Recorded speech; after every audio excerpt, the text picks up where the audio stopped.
अस्सलाम वालेकुम फ्रेंड्स, हमारे YouTube channel Tariq for you में आपका इस्तकबाल है। आज हमारा ये एमएस वर्ड का 13th पार्ट है। आज के इस वीडियो में हम बात करेंगे कि वर्ड डॉक्यूमेंट्स में यानी एमएस वर्ड में किसी भी तरह का पिक्चर कैसे इंसर्ट किया जाता है। यानी जब आप कोई डॉक्यूमेंट्स वगैरह तैयार करते हैं तो अपने कंटेंट से रिलेटेड कोई इमेज सेटअप करना चाहते हैं, कोई पिक्चर लगाना चाहते हैं तो वो कैसे इंसर्ट किया जाता है। जैसा कि रिज्यूम में प्रोफाइल फ़ोटो लगा हुआ होता है तो वो किस तरीके से इंसर्ट करके सेट किया जाता है। तो आज के इस वीडियो में हम इसी को यूज़ करके दिखाएंगे। तो चलिए शुरू करते हैं।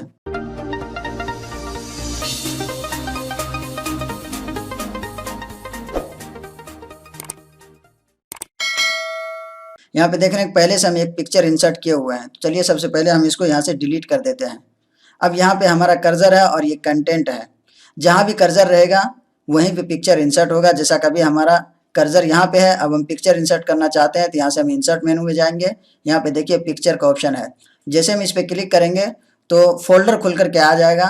जिस फोल्डर में आपका कोई पिक्चर है, जहाँ से आप कोई पिक्चर इंसर्ट करना चाहते हैं तो उस फोल्डर में जा करके कोई पिक्चर इंसर्ट कर सकते हैं। तो चलिए यहाँ से हम इस पिक्चर पे क्लिक करते हैं, ये सिलेक्ट हो गया। अब जैसे हम इंसर्ट पे क्लिक करेंगे तो ये देखिए पिक्चर यहाँ पे आ चुकी है, ये इमेज यहाँ पे आ चुका है। अब यहाँ पे देखिए मेनू बार में एक चेंजिंग आपको दिखाई दे रही है। जैसे यहाँ पे हम पिक्चर इंसर्ट किए हैं तो यहाँ पे एक और ऑप्शन आ गया फॉर्मेट का।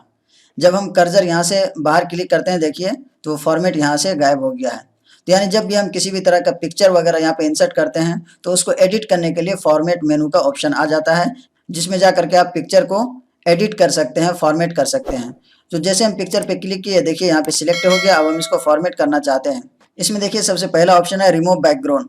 अगर आप MS ऑफिस 7 या 10 या 13 यूज़ करते हैं तो उसमें ये ऑप्शन नहीं मिलेगा। ये अभी हम जिसमें आपको यूज़ करके दिखा रहे हैं ये MS ऑफिस 16 है, जिसमें ये ऑप्शन नया आया है कि रिमूव बैकग्राउंड का, कि आप किसी भी तरह के पिक्चर का बैकग्राउंड को यहाँ से रिमूव कर सकते हैं। जैसे अभी देखिए हम इस पर क्लिक करते हैं तो यहाँ पे ये पूरा सिलेक्ट हो गया। अभी हम यहाँ पे कीप चेंज पे क्लिक करेंगे, जितना ये रेड में आपको यानी पिंक कलर में सिलेक्ट देख रहे हैं ये पूरा यहाँ से गायब हो जाएगा।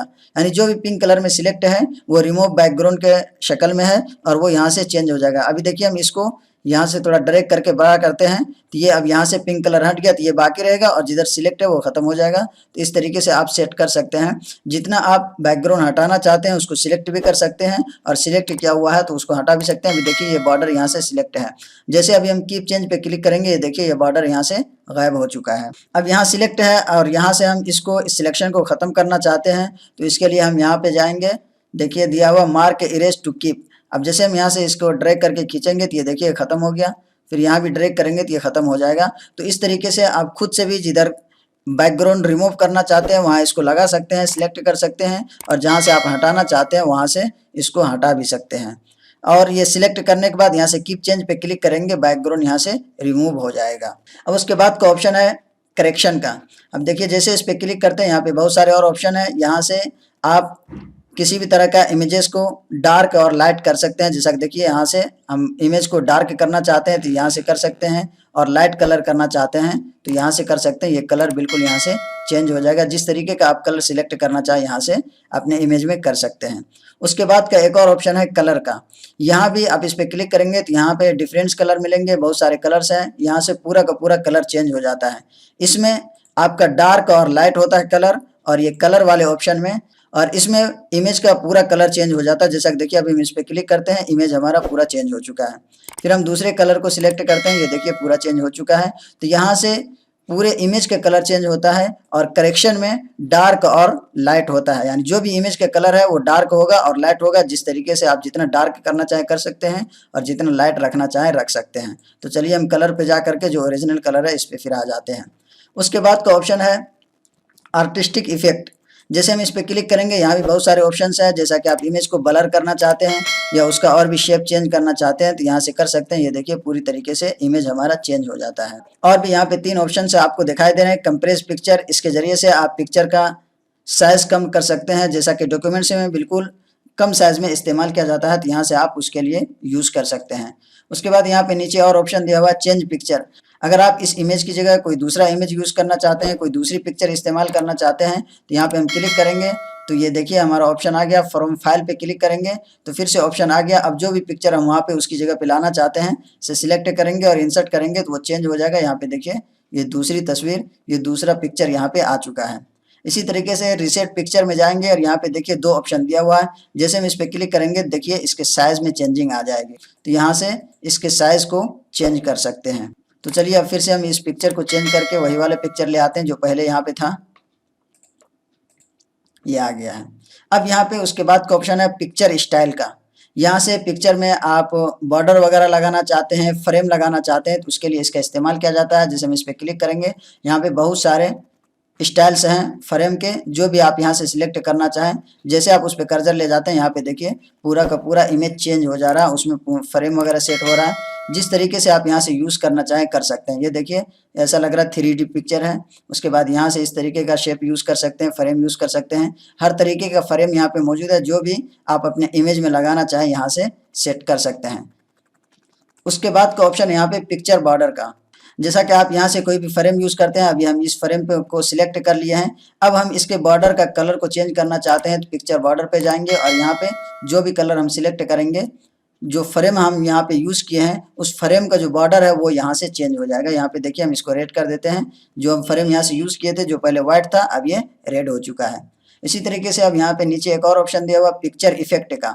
जब आप इस पे क्लिक करेंगे तो यहाँ पे बहुत सारे शेडोज और 3D इफेक्ट्स मिल जाएंगे। सबसे पहले वाले पे हम क्लिक करते हैं। अब यहाँ पे देखिए पिक्चर का लुक बिल्कुल चेंज हो जा रहा है। जिस तरीके से 3D पिक्चर हुआ करती है, 3D इमेज होता है, उस तरीके से ये चेंज हो रहा है। तो आप इसको इस तरीके से यहाँ से यूज़ कर सकते हैं। उसके अलावा इसमें और भी बहुत सारे ऑप्शंस हैं। यहाँ पे देखिए शेडो का ऑप्शन है, जो भी शेडो आप यूज़ करना चाहें यहाँ से कर सकते हैं। उसके अलावा यहाँ पे और भी रिफ्लेक्शन का है। इसमें बहुत सारे ऑप्शन से दिए हुए हैं। यहाँ पे देखिए 3D का है, यहाँ से इसको भी आप यूज़ कर सकते हैं। जिस तरीके से आप इमेज को फॉर्मेट करना चाहें यहाँ से कर सकते हैं। यहाँ पे बहुत सारे ऑप्शन है, आप प्रैक्टिस करके इसको यूज़ कर सकते हैं। उसके बाद का ऑप्शन है पोजीशन का, यानी जो भी इमेजेस आप इसमें यूज़ करना चाह रहे हैं डॉक्यूमेंट्स में, अब उसको कहाँ पे रखना चाहते हैं उसका पोजीशन आप यहाँ से चेंज कर सकते हैं। जैसे इस पर क्लिक करते हैं, यहाँ पे देखिए बहुत सारे ऑप्शन है। टॉप लेफ्ट है, सेंटर है, टॉप राइट है, उसके बाद ये सेंटर है, सेंटर सेंटर, और फिर यहाँ से bottom left, bottom right, bottom centre है। तो जिस पोजीशन में आप अपने इमेज को रखना चाहते हैं यहाँ से कर सकते हैं। जैसा देखिए अभी हम इधर किए, यहाँ पे आ गया। फिर हम इस पर सिलेक्ट करते हैं और यहाँ से इसको हम सेंटर करते हैं, तो ये देखिए बिल्कुल पेज के सेंटर में आ गया है। फिर उसके बाद पोजीशन पे जाते हैं और यहाँ से हम बॉटम लेफ्ट कर लेते हैं और इस पर क्लिक करते हैं। देखिए अब इमेज हमारा यहाँ पे आ चुका है। फिर हम इस पर क्लिक करते हैं और यहाँ पे आते हैं टॉप लेफ्ट पे, इस पर क्लिक करते हैं। अब देखिए इमेज यहाँ पे आ चुका है। तो यहाँ से आप इमेज का पोजीशन चेंज कर सकते हैं कि आप कहाँ पे इसको सेट करना चाहते हैं, कहाँ पे रखना चाहते हैं। अगर आप अपनी मर्जी के मुताबिक इसको सेटअप करना चाहते हैं, जैसा कि हम यहाँ रखना चाहते हैं, तो इस तरीके से आप खुद से भी इसको ड्रैग करके रख सकते हैं। तो जब फर्स्ट टाइम आप पिक्चर को इंसर्ट करते हैं तो उस वक्त ये ड्रैग नहीं होता है। तो उसके लिए आप यहाँ पे देखिए एक ऑप्शन दिया हुआ है रैप टेक्स्ट। जैसे आप इस पे आएंगे तो जब हम पिक्चर को इंसर्ट करते हैं तो उसमें सबसे पहले पे क्लिक किया हुआ रहता है, ये सिलेक्ट रहता है। तो अभी देखिए हम इसको ड्रैग करना चाहेंगे तो ये ड्रैग नहीं होता, इधर उधर नहीं खिसकता है जिस तरीके से हम खिसकाना चाहते हैं। तो उसके लिए हम रैप टेक्स्ट पे क्लिक करेंगे और नीचे एक ऑप्शन दिया हुआ है स्क्वायर का। जैसे हम इस पर क्लिक करते हैं, अब देखिए हम जिधर ले जा रहे हैं इमेज को, ये उधर जा रहा है और टेक्स्ट हमारा बिल्कुल साइड साइड हो जा रहा है। उसके बाद इसमें और भी बहुत सारे ऑप्शन ये दिए हुए हैं। टाइट में देखिए कि इमेज के मुताबिक यहाँ पे टेक्स्ट रहेगा। जैसा कि देखिए अभी यहाँ पे इमेज हमारा थोड़ा सा कर्व है, तो ये टेक्स्ट हमारा यहाँ से है और ये लाइन यहाँ से है। उसके बाद यहाँ पे आप देख लीजिए, हम दूसरे वाले पे क्लिक करते हैं तो ये आ गया। जो भी टेक्स्ट है इमेज के ऊपर रहेगा और इमेज के नीचे रहेगा, ये साइड में खाली रहेगा। उसके बाद और भी ऑप्शन है, जैसे हम इस पर क्लिक करते हैं बिहाइंड टेक्स्ट। अब ये इमेज हमारा टेक्स्ट के पीछे चला गया है, इन फ्रंट ऑफ टेक्स्ट। जब हम इस पर क्लिक करते हैं तो अब देखिए टेक्स्ट पीछे चला गया है और इमेज ऊपर आ गया है। जब हम इधर यूज़ कर रहे थे टेक्स्ट साइड में था, इसके पीछे नहीं गया था। इसके ज़रिए से इमेज हमारा टेक्स्ट के पीछे चला जाता है और टेक्स्ट इमेज के ऊपर आ जाता है। और इन फ्रंट ऑफ टेक्स्ट पे अगर हम क्लिक करते हैं तो देखिए टेक्स्ट हमारा इमेज के पीछे चला गया है। अब उसके बाद यहाँ पे दो और ऑप्शन दिखाई दे रहा है, ब्रिंग फॉरवर्ड, सेंड बैकवर्ड। इसका इस्तेमाल किया जाता है जब भी हम दो पिक्चर इस्तेमाल करते हैं, दो पिक्चर लाते हैं, इंसर्ट करते हैं, तो एक को दूसरे के ऊपर अगर रखना चाहते हैं तो उसके लिए इस्तेमाल किया जाता है। जैसा देखिए अभी ये पिक्चर है और हम अभी एक और पिक्चर आपको इंसर्ट करके दिखाते हैं। यहाँ से पिक्चर में चलते हैं और एक पिक्चर ले लेते हैं, यहाँ से हम इंसर्ट कर लिए हैं। अब ये हमारे पास देखिए, इसको भी हम यहाँ से सेट कर लेते हैं। अब ये पे देखिए जो पहले हमारे पास जो इमेज था, जो पहले से पिक्चर थी, वो इसके पीछे है। अब हम इसको ऊपर लाना चाहते हैं और इसको पीछे ले जाना चाहते हैं। तो जैसे अभी ये हमारा सिलेक्ट है, यहाँ पे हम जाएंगे, सेंड बैकवर्ड पे क्लिक करेंगे। जैसा कि देखिए ये नीचे चला गया और जो नीचे था ये ऊपर आ गया।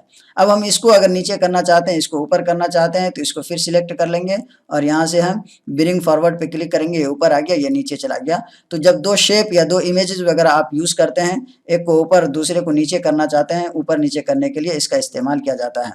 उसके बाद है सिलेक्शन पेन। जैसे मैं इस पर क्लिक किए, यहाँ पे देखिए दो ऑप्शन आ गया है कि हमारे पास दो इमेज है अभी। तो यहाँ से हम इस इमेज को चाहे तो हाइड भी कर सकते हैं और शो भी कर सकते हैं। जैसा कि देखिए अभी हम इस पर क्लिक करते हैं तो जो हमारा इमेज यहाँ पे था वो हाइड हो गया, वो छुप गया। फिर हम इस पर क्लिक करेंगे, वो आ गया। अब हम इसको हाइड करना चाहते हैं तो यहाँ पे क्लिक करेंगे, ये हाइड हो गया और फिर इसको हम शो करना चाहे कर सकते हैं। उसके बाद अगर आपके पास एक पेज में कई एक इमेजेस है, कई एक पिक्चर आप यूज़ किए हैं और तमाम को एक साथ हाइड करना चाहते हैं, तो हाइड ऑल पे क्लिक करेंगे और शो ऑल पे क्लिक करेंगे, फिर वो दोबारा से शो हो जाएगा। फिर देखिए अब हम इस पर क्लिक करते हैं, ये वाले इमेज को हम यहाँ से डिलीट कर देते हैं और इसमें आ जाते हैं। यहाँ से फिर हम फॉर्मेट पे क्लिक करते हैं। उसके बाद का ऑप्शन है यहाँ पे अलाइन का। जैसे हम इस पर क्लिक करते हैं, यहाँ भी बहुत सारे ऑप्शन हैं। अब यहाँ पे देखिए जैसे हम लेफ्ट करेंगे तो इमेज हमारा लेफ्ट साइड में है। फिर हम यहाँ से सेंटर करेंगे तो ये देखिए इमेज हमारा सेंटर पे आ गया। और यहाँ से फिर हम अलाइन टॉप करेंगे, तब देखिए सेंटर में जो हमारा ये मार्जिन है, जहाँ से हम टेक्स्ट या अपने जो हमारा ये वर्क एरिया है, उसी के एतबार से ये टॉप और लेफ्ट राइट बॉटम में जाएगा। उसके बाद यहाँ पे नीचे एक और ऑप्शन दिया हुआ है, align to page, align to margin. अब जैसे हम अलाइन टू पेज करेंगे तो ये मार्जिन के बाहर जहाँ से हमारा पेज है, वहाँ से जो सेंटर होगा वहाँ जाएगा, वहाँ से जो बॉटम होगा वहाँ जाएगा। तो चलिए हम यहाँ से अलाइन टॉप कर देते हैं, तो अभी देखिए यहाँ पे है। अब हम नीचे वाले ऑप्शन पे जाते हैं, अलाइन टू पेज करते हैं और फिर यहाँ से ऊपर वाले ऑप्शन पे आते हैं। अब अलाइन टॉप करते हैं तो अब देखिए ये इमेज हमारा जो हमारा पेज जहाँ से है उसके एतबार से टॉप में चला गया है। फिर हम यहाँ पे जाते हैं और इसको अलाइन टू मार्जिन करते हैं और फिर यहाँ पे क्लिक करके अब देखिए हम अलाइन मिडिल करते हैं तो यहाँ पे आ गया बिल्कुल पेज के बीच में। और यहाँ से फिर हम अलाइन टॉप करते हैं तो अब देखिए जो हमारा पेज का मार्जिन है, जो हमारा पेज का वर्किंग एरिया है, उसके एतबार से ये टॉप में है। तो यहाँ से आप इसको सेट कर सकते हैं। अलाइन टू पेज में टॉप बॉटम लेफ्ट राइट है, उसके एतबार से इमेज सेट होगा। और अलाइन टू मार्जिन करेंगे तो जो वर्किंग एरिया है पेज का, उसके एतबार से लेफ्ट राइट और सेंटर में जाएगा। उसके बाद यहाँ पे नीचे ऑप्शन दिया हुआ व्यू ग्रिड लाइन। जैसे हम इस पर क्लिक करते हैं तब देखिए जो हमारा वर्किंग एरिया है, जो पेज का मार्जिन है, उसमें पूरा ये इस तरीके से लाइन बन करके आ जाता है। फिर अगर हम अब इसको हटाना चाहते हैं तो फिर अलाइन पे जाएंगे और व्यू ग्रिड लाइन पे क्लिक करेंगे। अब ये यहाँ से हट चुका है। फिर हम इस पे जाते हैं, उसके नीचे एक और ऑप्शन दिया है ग्रिड सेटिंग। यहाँ से आप सेट कर सकते हैं कि जो ग्रिड लाइन है वो कितने सेंटीमीटर में रहेगा और उसका साइज क्या रहेगा। जैसा कि अभी देख रहे थे बॉक्स जैसे बन करके आया था, वो यहाँ से आप सेट कर सकते हैं। उसके बाद नीचे ऑप्शन दिया हुआ ग्रुप का। अभी हमारे पास सिर्फ एक इमेज है, जिसकी वजह से ये ग्रुप इनेबल नहीं है। जैसा कि अभी देखिए हम एक और इमेज यहाँ से ले आते हैं। अब देखिए हमारे पास यहाँ पे दो इमेज है। उसके बाद का ऑप्शन है एक ग्रुप का। ये देखिए अभी इनेबल नहीं है क्योंकि हमारे पास सिर्फ अभी एक इमेज सिलेक्ट किया हुआ है। तो चलिए हम इन दोनों इमेज को यहाँ से सिलेक्ट करते हैं। जैसे सिलेक्ट किए ये अब ये इनेबल हो चुका है। अब जैसे हम इस पर क्लिक करेंगे और यहाँ ग्रुप पे क्लिक करेंगे, ये दोनों इमेज हमारा ग्रुप हो गया। अब खिसकाएंगे, जहाँ भी ले जाएंगे दोनों इमेज एक साथ जाएगा। फिर हम इस ग्रुप पे जाएंगे और यहाँ से अनग्रुप कर देते हैं। अब देखिए अभी दोनों सिलेक्ट है, अनग्रुप तो कर दिए हैं लेकिन सिलेक्ट है, अभी दोनों इमेज सिलेक्ट है, जिसकी वजह से दोनों खिसक रहा है। एक बार हम बाहर क्लिक करेंगे, फिर इमेज पे क्लिक करेंगे और अब जब हम खिसकाएंगे तो ये सिर्फ एक इमेज इधर उधर जाएगा। उसके बाद नीचे ऑप्शन है रोटेट का। यहाँ से आप इमेज को जिधर भी घुमाना चाहें घुमा सकते हैं। जैसा कि देखिए अभी हम यहाँ से रोटेट करते हैं, ये देखिए इधर हो गया। उसके बाद फिर हम रोटेट करते हैं नीचे वाला, ये देखिए इधर हो गया। और फिर है यहाँ से वर्टिकल में देखिए उल्टा हो गया और फिर यहाँ से हॉरिजॉन्टल में ये उल्टा हो गया। तो इस तरीके से आप जिधर भी अपने इमेज को घुमाना चाहें यहाँ से रोटेट कर सकते हैं, घुमा सकते हैं। उसके बाद का ऑप्शन है क्रॉप का। अगर आप किसी इमेज को क्रॉप करना चाहते हैं, छोटा करना चाहते हैं, यानी जब कोई भी इमेज आप इंसर्ट करते हैं वो काफ़ी बड़ा इमेज होता है, तो उसको आप यहाँ से क्रॉप कर सकते हैं। जैसा कि देखिए ये इमेज को हम अगर क्रॉप करके छोटा करना चाहते हैं, जैसे हम इस पर क्लिक करेंगे, ऑप्शन आ गया क्रॉप का। अब यहाँ से हम नीचे से इसको क्रॉप करना चाहते हैं इतना, तो यहाँ से कर देंगे और दोबारा हम इस पर क्लिक करेंगे तो अब देखिए ये इमेज हमारा क्रॉप होकर के यानी कट गया, नीचे से ये छोटा हो चुका है। तो किसी भी इमेज को आप क्रॉप करना चाहते हैं तो यहाँ से कर सकते हैं। इस पर क्लिक करेंगे, सिलेक्ट हो जाएगा अब फिर से हम इसको वापस लाना चाहते हैं, ये आ गया। अब दोबारा हम इस पे क्लिक करेंगे तो ये देखिए जैसा पहले था वैसा ही हो चुका है। उसके बाद दो और ऑप्शन है हाइट और विड्थ का। यहाँ से आप इमेज का हाइट और विड्थ चेंज कर सकते हैं, लेकिन इसको बहुत कम यूज किया जाता है। आप देख रहे हैं जैसे हम इमेज सिलेक्ट करके छोटा छोटा पॉइंट बन करके आ जा रहा है। इस पॉइंट के जरिए से आप किसी भी तरह का इमेज को कितना ही छोटा बड़ा करना चाहें आसानी के साथ कर सकते हैं। तो इसका बहुत कम यूज किया जाता है। आप यहाँ से किसी भी इमेज को छोटा बड़ा कर सकते हैं। ये देखिए यहाँ से आप हाइट और विड्थ सब छोटा बड़ा कर सकते हैं। जब ये कॉर्नर में आप इसको सिलेक्ट करके छोटा बड़ा करेंगे तो चारों तरफ से बिल्कुल ये छोटा और बड़ा में बिल्कुल बराबर होगा। लेकिन जब इधर से हम करेंगे तो ये देखिए अब ये हाइट में छोटा बड़ा हो रहा है। उसके बाद जब हम इधर से करते हैं तो ये देखिए विड्थ में हमारा इमेज छोटा बड़ा हो रहा है। अगर इस कॉर्नर पे करते हैं या किसी भी कॉर्नर पे करते हैं तो वो चारों तरफ से बिल्कुल बराबर में छोटा बड़ा होता है। उम्मीद करता हूं कि आपको अच्छे तरीके से समझ में आ गया होगा कि किसी भी तरह का इमेज को अगर हम वर्ड डॉक्यूमेंट्स में इंसर्ट करना चाहते हैं, उसमें फॉर्मेट करना चाहते हैं तो आसानी के साथ कर सकते हैं। और उस इमेज को आप 3D में कन्वर्ट करना चाहते हैं या कोई फ्रेम सेटअप करना चाहते हैं तो वो सब आप आसानी के साथ यहाँ से कर सकते हैं। अगर ये वीडियो हमारी आपको अच्छी लगी हो तो लाइक कीजिए, शेयर कीजिए, कमेंट कीजिए और हमारे चैनल को सब्सक्राइब कीजिए। बेल आइकन को ज़रूर दबाइए ताकि हर वीडियो का नोटिफिकेशन आप तक पहुँचती रहे। अस्सलाम वालेकुम।